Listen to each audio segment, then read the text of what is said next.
വെള്ളിയാഴ്ചയാണ് നിസ്ലയെ ആത്മഹത്യ ചെയ്ത നിലയിൽ കണ്ടെത്തിയത്.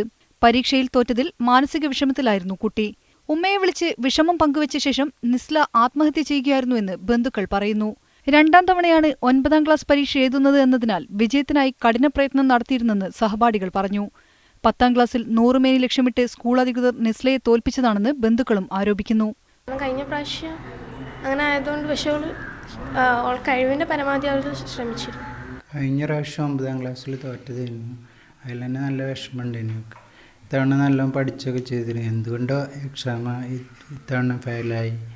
ആ വിഷമം കൊണ്ട് റിസൾട്ട് അറിഞ്ഞു വന്ന ഉടനെ വീട്ടിലാരുമില്ല. ഇനി വന്ന ഉടനെ ഓളിങ്ങനെ ചെയ്തു.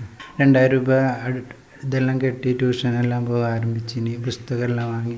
കുട്ടികളെ മാനസികമായി പീഡിപ്പിക്കുന്ന നടപടിയാണ് സ്കൂൾ അധികൃതരുടെ ഭാഗത്തു നിന്നുണ്ടാകുന്നതെന്ന് നാട്ടുകാരും പരാതിപ്പെടുന്നു. എന്നാൽ ആരോപണങ്ങൾ മാനേജ്മെന്റ് നിഷേധിക്കുന്നു. നിയമവിരുദ്ധമായിട്ടല്ല അവിടെ ഉണ്ടായിട്ടുള്ളത്.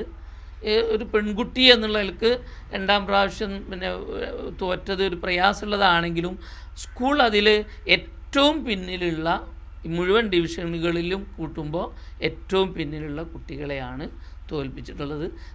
നിലവിൽ ഒരു നിയമവിരുദ്ധമായി ഒന്നും ആ സ്ഥാപനത്തിൽ ഈ വിഷയമായിട്ടുണ്ടായിട്ടില്ല.